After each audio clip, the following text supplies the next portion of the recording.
¿Quieres hacer una observación, una adenda, anexo? No, nada más. Al tema Saldívar, Germán. No, nada más por cualquier cosa.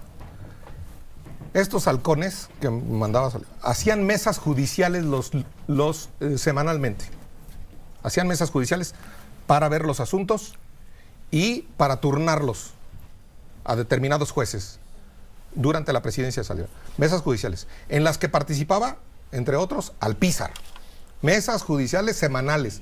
Y participaban los enviados de la presidencia con la mesa judicial para turnar asuntos y para ver cómo se iban a resolver.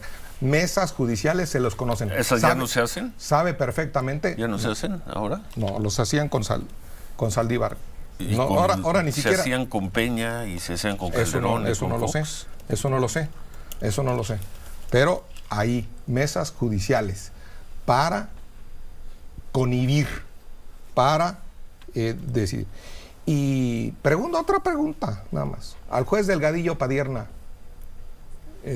pariente del Dolores Padierna, que juzgó a Rosario Robles. Que le dictó la medida cautelar de cárcel. Quizá. Y la tuvo 3 años en la cárcel. Quizá, lo digo 3 veces como la canción, quizá fue un acuerdijo de esas mesas judiciales para cargarle la mano a Rosario Robles. ¿Quién sabe? No lo sé. Por cierto, está por aparecer el libro de Rosario Robles el lunes, si no me equivoco, el lunes va a estar aquí con nosotros Rosario, y hay enormes, largos agradecimientos a Arturo Saldívar, por parte de Rosario Robles, sí, en ese libro. Sí, cómo no, prometió sacar a 10,000 mujeres y sacó a poquito. Pero hay muchas más mujeres. Yo ya lo vi, yo escribí el prólogo de ese libro, del libro de Rosario Robles. Sí. Pero en fin, dejamos ahí el tema. Dejamos el tema. A ver, Sofía. Ciro, el presidente López Obrador, ya lo decías antes del corte, denuncia hoy que el New York Times le escribió para pedirle su opinión sobre un reportaje que están publicando. Es un reportaje sobre una investigación del gobierno de Estados Unidos durante el sexenio del presidente López Obrador. Aclara la carta del New York Times que es una investigación distinta a la que la DEA le había hecho en 2006. El presidente pone tal cual la carta que recibió del New York Times. Es una carta dirigida a Jesús Ramírez. La carta dice: estimado Jesús, lo saluda Natalie Kitroff, jefa de la corresponsalía del periódico The New York Times en México. Quiero informarle que estamos trabajando en un reportaje sobre una investigación que realizó el gobierno de Estados Unidos durante el sexenio del presidente López Obrador, distinta de la investigación de la DEA que se hizo pública hace unas semanas, que solo analizó su campaña de 2006. Por este medio solicitamos sus comentarios sobre el reportaje. Tenemos hasta las 17 horas de hoy, 21 de febrero, para incluirlos en el artículo. Puede contactarme por correo o por teléfono a este número. El presidente pone en pantalla la carta. Nosotros lo tachamos, pero el presidente no solo pone el número en la pantalla. El presidente lee la carta completa y lee el número de teléfono, número por número. Es una agresión a la prensa, esa es intimidación. Eso es agredir a la prensa. ¿Por qué lo hace el presidente López Obrador? Porque se abre todo, porque ¿cómo dice? Su bodega, su pecho no es bodega. Porque se tienen que defender ante los embates de quién sabe quién. Está agrediendo y está poniendo en riesgo a una persona. Natalie Kitroff, que es la jefa de la corresponsalía del New York Times en México. Sí, Natalie. Germán. El presidente desdeña estos señalamientos. Y yo he dicho en esta mesa aquí que hay que hacer como un tratado de libre comercio entre México, Canadá y Estados Unidos, un tratado de seguridad hemisférica. Un tratado de seguridad hemisférica donde haya colaboración para combatir este flagelo de el narcotráfico. Yo también aquí, con toda sinceridad lo digo, yo creo que el presidente, él personalmente, pues yo no sé, yo creo que no tiene nada que ver con el narcotráfico. Lo digo con toda claridad. Pero a su alrededor hiede y apesta a narcotráfico, y sus gobiernos locales de Morena son cómplices en muchos lados del narcotráfico. Y el dinero del narcotráfico está en las campañas. Y ya vemos Guerrero. La alcaldesa de Chilpancingo sentado con un empistolado. Y ya vimos cómo se matan. Ya vimos cómo se matan. Sí. Y ya vimos, de verdad, a la iglesia haciendo esfuerzos denodados por meter paz, la iglesia católica en Guerrero, porque el Estado está ausente. El presidente, yo voy al fondo de esta, desdeña estos señalamientos, porque es lo que está reclamando el país, devolverle el miedo a los criminales. Con coordinación, sí, con prevención, con procuración de justicia, con impartición, con jueces y con readaptación o reclusión, con unas buenas cárceles. No estoy proponiendo violar derechos humanos. Yo sinceramente estoy convencido de que el presidente ha dejado hacer y deshacer a los narcos de este país. Ha dejado hacer y deshacer. Y ya lo resiente Estados Unidos. Por eso estos reclamos. Y ya lo resienten los reclamos internacionales de los bots que dijo que, y lo vuelvo a decir, que va a ser un quién es quién en los bots. Pues mejor que hagan quién es quién en los narcos, de los ayuntamientos, y va a salir muy mal parada Morena. ¿Quién es quién de los ayuntamientos en los narcos? Eso es lo que me gustaría ver en las mañaneras. ¿Quién ataja la violencia desde el Estado y con respeto a los derechos humanos? ¿Y quién la deja pasar? Abrazos para los narcos, es lo que está proponiendo el presidente. Y de ahí se enoja de que unos bots y que se manejan del extranjero.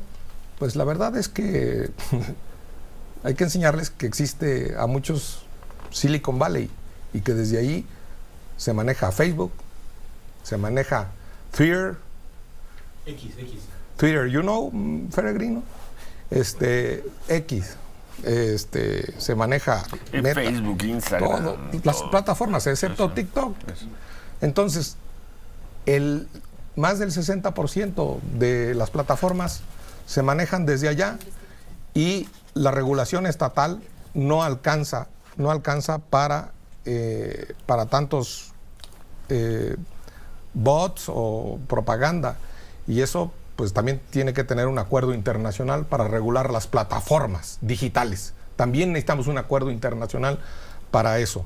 Eso es censura, eso es censura. No es censura, me gustaría ver... ¿Ya viste lo que dijo Mosca? No, me gustaría ver un Senado de la República que tenga los tamaños en México como el de Estados Unidos para mandar traer y tronarle los dedos y que pida perdón a Zuckerberg, a Mark Zuckerberg. No, yo pronuncio bien el español, el inglés se me cuesta trabajo porque soy michoacano. Soy michoacano. Y entonces, ¿cómo pide perdón inmediatamente? A ver que el Senado llame a Slim para que nos hable de que le falta mantenimiento que Claudia Sheinbaum le debía dar a la línea 12 del metro, lo dijo. Yo quiero ver a Slim en el Senado diciendo con todas sus letras hace 8 días y que había un exceso de tareas en los militares. Muy bien, señor Slim, va muy bien usted. Y entonces yo lo felicitaría en el Senado, no lo regañaría como el Senado, los senadores a Zuckerberg. Entonces, yo insisto en que el Estado debe primar en las elecciones, no el dinero, no el mercado, no el consumo, sino el voto libre de los ciudadanos. Eso es lo que está en el fondo de esa carta. Y la otra, no es lo mismo el New York Times que las mezuelas de Lord Molecula. No es lo mismo el Washington Post que los paleros que tiene allí, que los lamebotas que tiene allí de escenografía de periodistas que lastiman al periodismo profesional e independiente que hacemos los jueves en Grupo Fórmula. Eso, Sofía. Y justamente sobre el fondo de la investigación del New York Times, lo que le preguntan al presidente, dice la carta del New York Times, la investigación de autoridades estadounidenses basada en testimonios de informantes y transferencias de dinero indagó alegatos de que aliados cercanos al presidente se reunieron con cárteles de la droga y recibieron millones de dólares del narco. Al final, la investigación fue cerrada luego de que autoridades estadounidenses reconocieron que podría provocar un conflicto diplomático con México. En gran parte, la decisión se tomó tras la reacción del gobierno mexicano mexicano cuando Estados Unidos arrestó al general Salvador Cienfuegos en 2020. Hablan, por ejemplo, de documentos que examinó el New York Times y entrevistas que tuvieron de un informante que habría dicho que uno de los confidentes más cercanos del presidente se reunió con Ismael Zambada García antes de las elecciones de 2018. Son algunas de las preguntas que le hacen al presidente López Obrador. El presidente le dice al New York Times, son unos calumniadores profesionales de fama mundial, y dice también que espera que el gobierno de Estados Unidos exprese algo sobre este reportaje, porque él no sabía que lo habían investigado. El gobierno de Estados Unidos. Porque hablan de una investigación en su gobierno, dice que cuando vino la enviada de Joe Biden, hablaron sobre el caso de la DEA, no sobre esta investigación. Entonces, que el gobierno de Estados Unidos le explique si lo estaban investigando. Son investigaciones secretas, son investigaciones en curso. A mí no me preocupa, dice aliados del presidente, vuelvo a subrayarlo, aliados del presidente, y a mí no me preocupa que hayan cerrado la investigación, sino que la abrieron, Ciro, la abrieron. Esa investigación estuvo abierta. Y segundo, con dichos hay otros en la cárcel, García Luna, con dichos hay otros en la cárcel, con dichos. También. Sin una y sola los jueces, prueba, y los jueces son buenos si meten a la cárcel a García Luna. No digo nada si meten a pederasta, abusador de menores, Nazón Joaquín. Entonces, son buenos. Con un pequeño detallito, Sí. Para cuando fue detenido Genaro García Luna, no había una sola queja del gobierno de López Obrador en ninguna fiscalía del país en contra del señor García Luna. Nada más que no se nos olvide. Quien lo investiga supuestamente, quien lo detiene es Estados Unidos. México ni idea. Es lo que he dicho varias veces aquí. Ni idea. Y allí hubo abierta una investigación, y por el bien del presidente. Él cree en la justicia de allá. Él cree en el juez Brian O'Cogan. Brian Cogan. Les digo que pronuncio el inglés michoacano, pero ustedes no. Sí, se le escucha. Entonces, ese juez, pero Brian sí lo dije bien, ese juez lo detuvo. Pues si el presidente cree en la justicia de allá, tiene razón Xóchitl Gálvez, tiene razón. Que demande allá al New York Times, presidente, demande si usted se cree limpio, demande allá en Estados Unidos, porque no creen los jueces de aquí, porque aquí está Norma Piña y porque ya no está su empleado Saldívar. Entonces, a los de allá, si creen los de allá que tienen a García Luna en la cárcel, pues demande allá. Y le va a dar una buena lana ahora que se retire allá a su rancho, le van a dar una buena lana. Sí lo calumniaron, pero allá sí van a salir las pruebas, allá sí van a salir los documentos que usted no quiere que salgan. Oye, y esto es el New York Times, para que luego no vengan con que son las granjas de bots, con este reportaje, y otra vez con el presidente López Obrador haciéndole una gran publicidad al reportaje del New York Times, garantizada. ¿Qué te gusta una semana más? El hashtag de narcopresidente. Pero yo, igual hasta más, Ciro, pues garantizada. ¿Cortesía de quién? En parte del presidente López Obrador. El presidente López Obrador hace estos asuntos gigantescos, se vuelven tendencias, surgen los hashtags, y ya que están los hashtags, dicen, vamos a investigar de dónde vienen. Pues empiecen la investigación en Palacio Nacional. Palacio Nacional, donde hoy el presidente de un país de 130 millones de habitantes puso en riesgo, con plena intención, a una periodista. Cuando menos ante el riesgo de que la estén molestando, incordiando, injuriando, al dar a conocer su teléfono. No fue una filtración, no fue el área de prensa, fue el presidente de la República de los Estados Unidos mexicanos, un país de 130 millones de habitantes. Y al grito de miéntenle la madre a esa periodista, destruyanle los nervios, la tranquilidad, la intimidad a esa periodista, el presidente López Obrador dio a conocer su número de teléfono celular. ¿Algo más, Germán? Demande en Estados Unidos, presidente, por el amor a su investidura y por el buen nombre de México. Demande si tiene honor y si tiene agallas y si no es cobarde. En Estados Unidos, a esta periodista y al New York Times. A ver si es cierto.